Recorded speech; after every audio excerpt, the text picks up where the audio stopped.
that so our legal department that serves the districts, most of the districts in our county, came out with something about all of this as well. And what they said is it's important to just ask permission before you record, not to do the virtual meetings in general, but if you are going to record, then make sure you ask permission of the parents. So, you know, that's probably a good practice. I think that's a great way to go. I would also say sometimes there are districts that say, you know, we just want them, if it's going to be recorded, ask first. And if someone wants to turn off their video or change their name, they can do that. So just some things to know that you can do these recordings safely if there's a certain part of the lesson you want to record, but maybe not when the kids are talking, if that's what your district is asking you to do. And, you know, even though the Department of Education does allow it,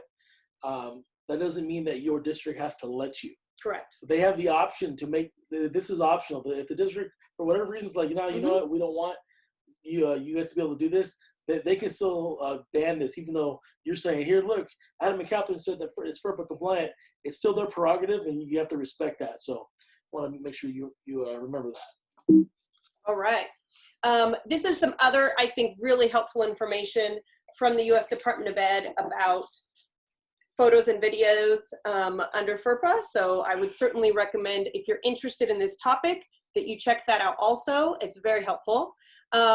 We'd like to know, we're going to actually ask you to unmute your mic so we can see that everyone knows how to unmute their mic, and ask you if you've used Zoom so far this week as a host and or a participant, and what are your Zoom plans for the near future. So it's your turn to share. We will call on your name, and then you can let us know. So first, let's see. Let's go ahead and give them a second to think about it here. So yeah, good call. You know, it says how you, have you used Zoom so far this week? It's only Monday, so yeah. So let's think over the previous week, or just in the recent past, how you used Zoom. Were you the host? Were you the participant? And what are your Zoom plans for the near future? So we'll give you a minute, and then we'll start to think about that, and then we'll call your name, and then please unmute your mic, and then go ahead and give us your answer, and we'll kind of move forward, just kind of get you some practice with being a Zoom participant. And if you're in a place where you have like a baby crying in the background or something and don't feel comfortable speaking out, you can just let us know in the chat.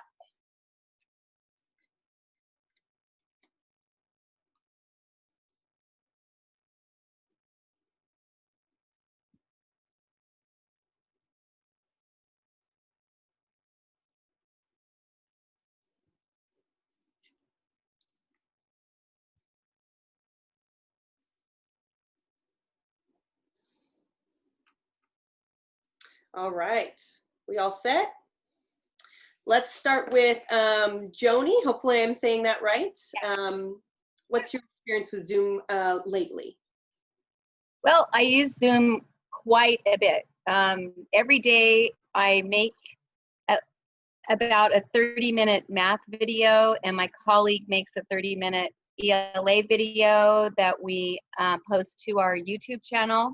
And then we also put that out on Parent Square and Google Classroom, and the kids have their books, you know, their consumables, and a few printouts that go with that. I teach 2nd grade, and so we also have 2 or 3 complete grade level Zoom meetings with all the kids that want to join, and then separately we Zoom either individually with our kids or in small groups. So what I've been doing is I've been asking the kids, who do you want to Zoom with?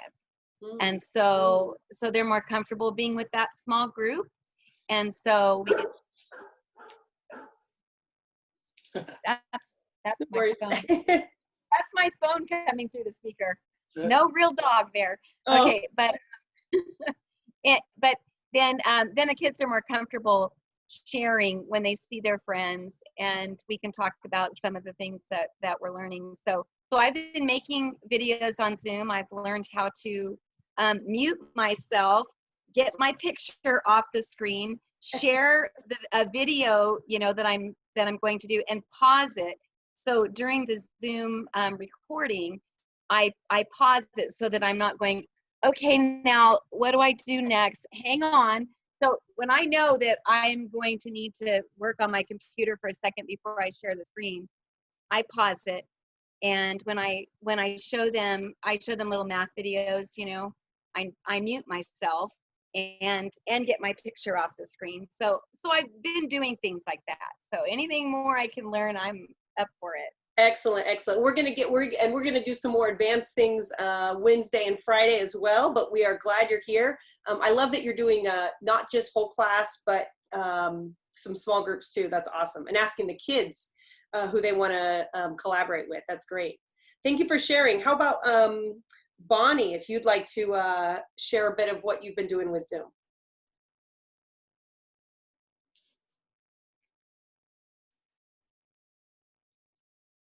And if you are speaking, Bonnie, you'll need to unmute. If you prefer not to, that's fine too. All right, and remember, mute is on the bottom left is how you unmute. How about Janine? Janine, would you like to share?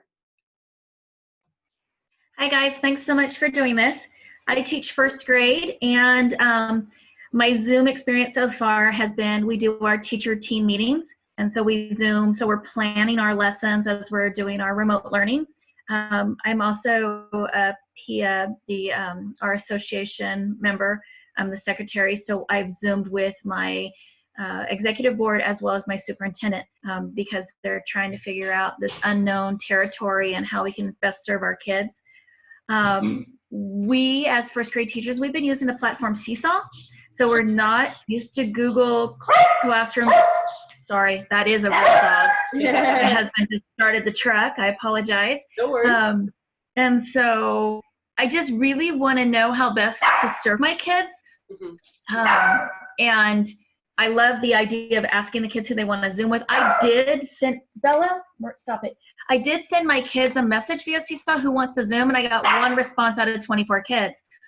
But because we're in a rural area, I only have about 14 kids doing Seesaw on a daily basis, and I have 8 kids that have 0 internet access or family involvement.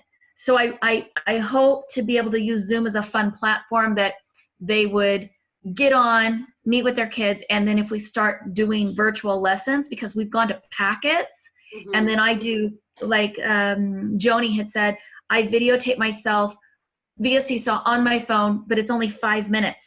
So I'll be like, okay, part 2 of this story, or, you know, you start reading really quickly towards the end to get under the 5 minute. And I know that colleagues in the upper grades are doing YouTube. They have a YouTube channel and they're doing it that way. I'm just using the Seesaw platform, but I want to learn how to use Zoom. So sorry, long-winded. I apologize. That's all right. Thank you. Glad you're here. All right. Thanks. How about Carrie?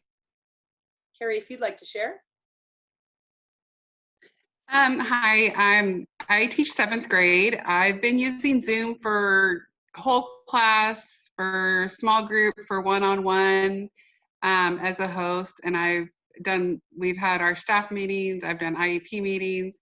I'm just wanting to learn more and the most I can about Zoom to share with some of my staff members, because not all of them are very comfortable using it. And there have been some things that we've seen, capabilities of Zoom, but then we're not able to see it on our screen to be able to use it. So I'm just trying to get the most I can out of Zoom.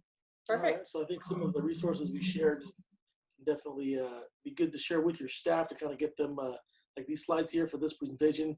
Feel free to share these slides with them, kind of go over that with them. So if they're newbies, that they, I don't feel like a lot of them aren't as, well versed as you are. So definitely you can use this as a support. And then our later sessions this week will definitely be a little bit more advanced. That can help you kind of take your Zoom game to the next level. Absolutely. Okay.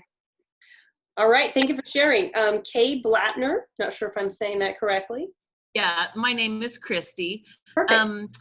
We have used it for staff meetings twice a week since the COVID-19 thing started. Yeah. But we've been very hesitant to let teachers and kids. We also don't have a lot of coverage in the community where our kids live, a lot of internet. So it would be getting on phones, whatnot. We've decided to allow, or just to see how it goes. So we're doing it for a couple of weeks, and we're asking that an administrator sit in the class and listen, just for the safety of the teacher. Our teachers are very leery of it, and of course the Zoom bombing, that was so, talked about. But we've gotten over that. They've talked to people in other districts who are using it successfully, and so we have some teachers ready to go and excited about it this week. So we'll see how it goes. Excellent. Thank you, sure. And Maricela, if you would like to share. Yeah, pretty much the same as some of the other ladies were sharing. We have used Zoom since we went on this break, and it has worked for us. It has been, I have a class of 23 students, and for the most part, I always have 22 students. So I have a really high number of students logging in. I do Zoom 3 days a week, and it's all whole class. And I have talked to parents, and they really enjoy that. So I believe that that is a very positive way for them to be connected, as well for me to be able to teach. And just last week, I learned how to connect my Elmo to be able to use it during my lessons. And that has been like a 100% successful thing. So it's been wonderful. Awesome. Thank you for sharing that. And if you don't have an Elmo, we will show you next week how to do a makeshift doc cam, a do-it-yourself doc cam that you can use as well. Exactly. So we'll circle back real quick to Bonnie. If Bonnie's still there with us, want to chime in real quick, Bonnie. I know we didn't get you the first time.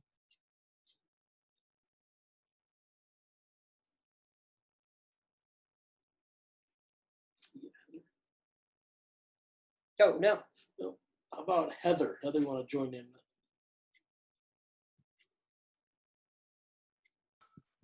I just joined late, so I'm going to observe for a second. Yeah, Okay, that's fine. That's fine. Totally fine. All right. Well, let's just go ahead and move on then. Let's move on. Thanks for letting us know. Very good.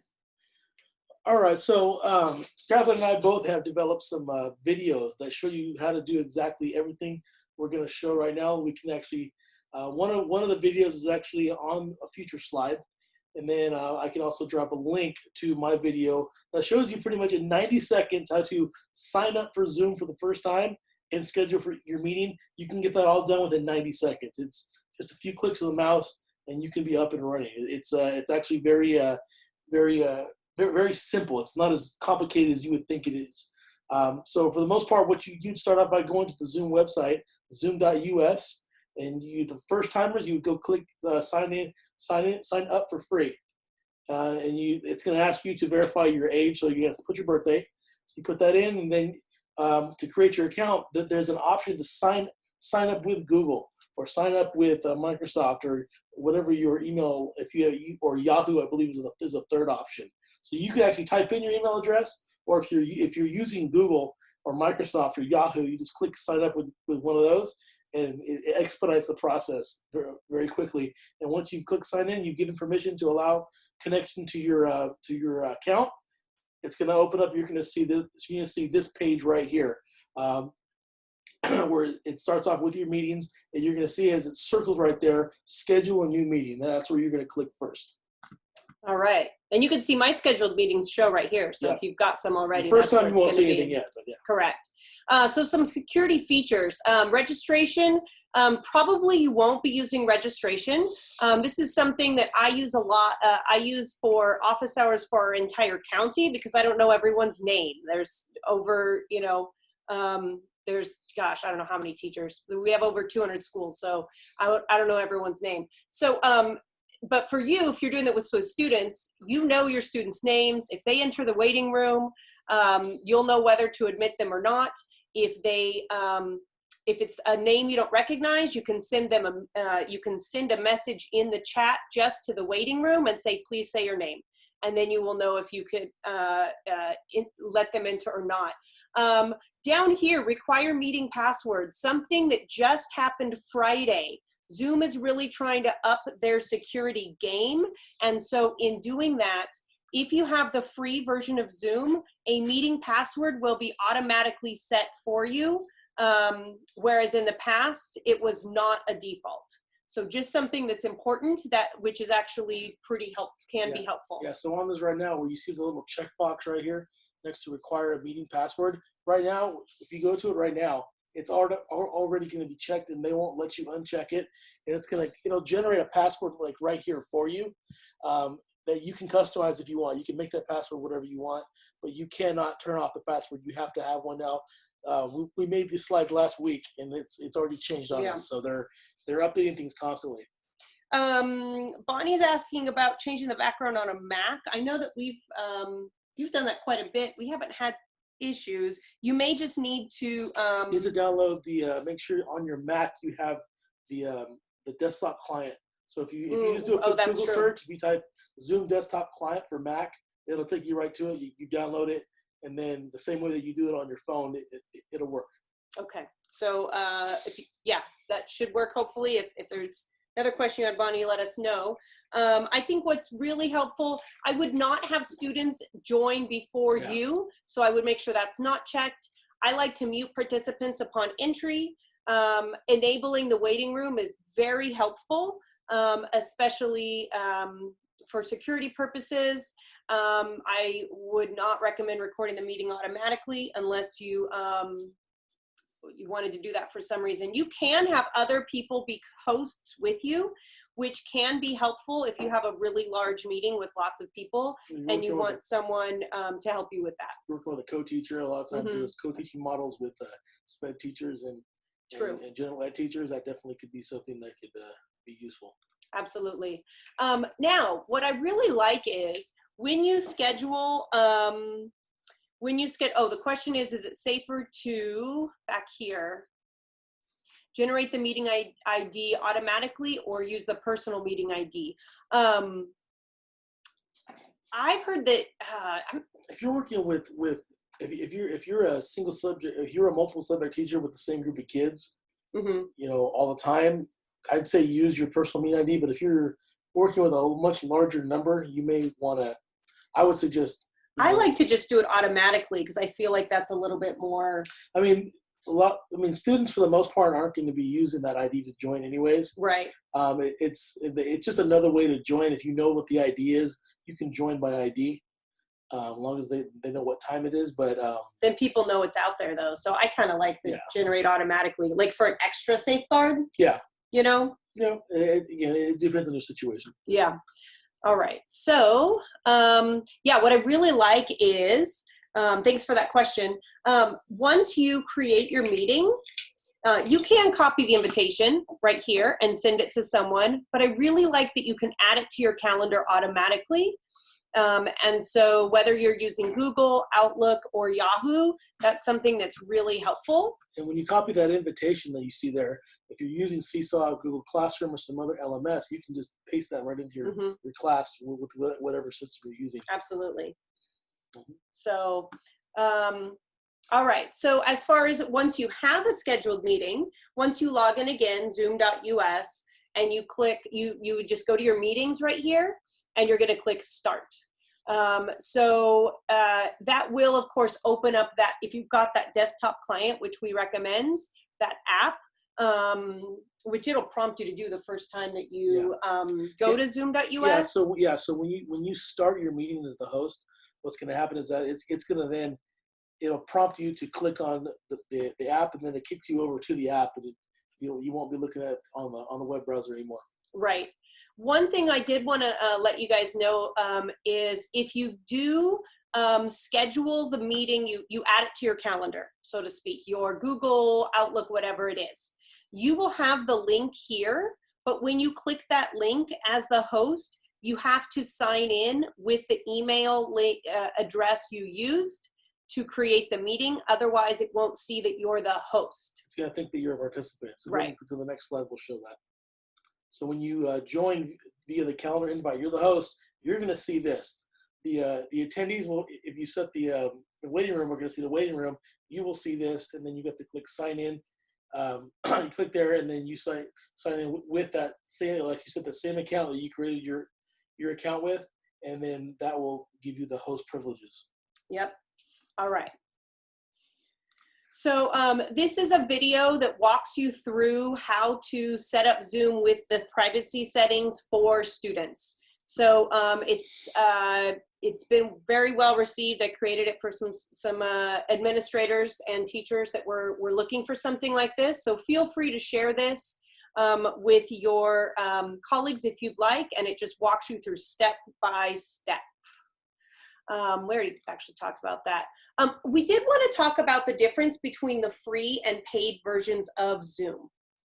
So the free version does allow you to have up to 100 participants, which you might not need more than that, and have unlimited meetings. There is a 40-minute limit. And that's 3 people or more. So with the 40 minutes, though, if you have an education email, so to speak, they will waive the 40 minutes and you can go longer.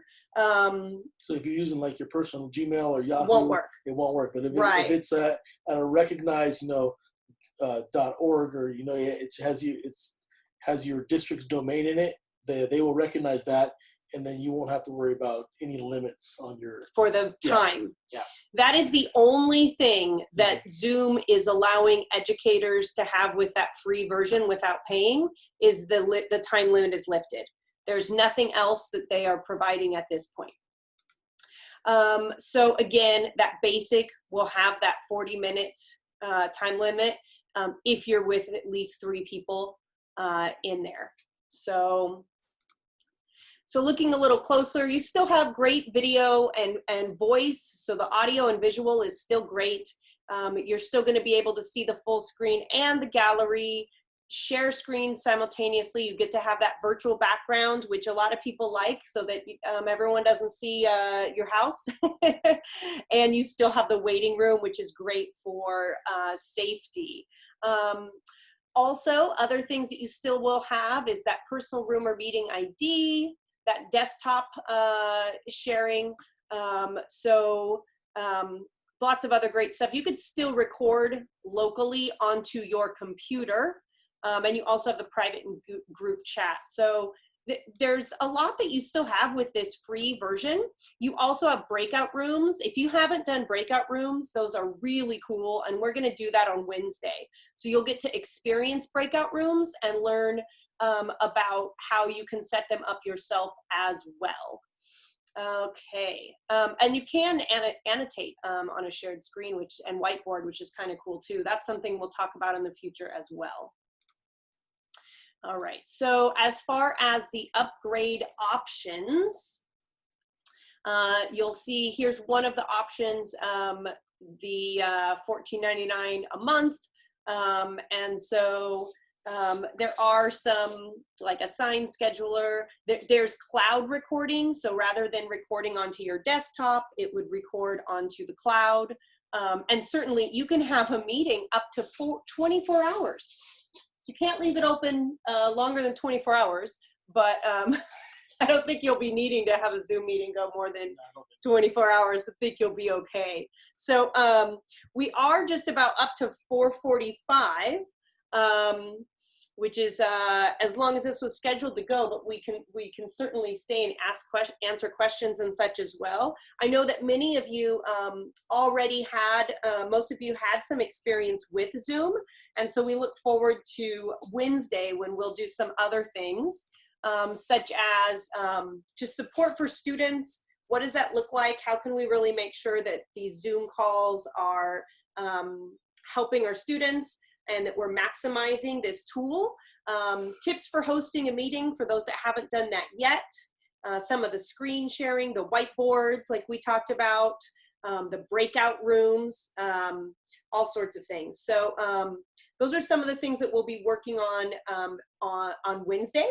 But I'd love to hear what are your next, what do you feel as your next steps? So if there's anything in this list that doesn't include what you think you need, is there anything else besides what we have here Well, let us know so we can meet your needs. And I had a couple things that I didn't put on this list because we're going to go over them Friday actually, is also recording your Zoom meeting as well as live streaming. So those will be covered That's as fun. well. Yeah, that is fun. YouTube or Facebook Live. Right. So it is 4:47. So if you said, well, I was here till 4:45 and I got somewhere to be, feel free to log off. If not, and you have specific questions, then certainly you can stay here with us. So Heather, yes, it was recorded. And what we've been asked to do is provide the recordings after we're done with all of the sessions to send them in. I am not sure how they will send the recordings to you. Last time, didn't they say they sent them, they emailed them to the participants? Yeah, so yeah, when this week's over, they will then, they will email you guys with everything. And yes, so the Bitly will give you those slides as well, absolutely. So certainly all the slides that we have, you will have them also. Well, they're yours to keep. You're very welcome. And yeah, again, if you have specific questions, we'll stay here for a few minutes just in case. Yep. All right. See you guys. Did you turn the recording off? Not yet. All right. Oh. Up there. Stop.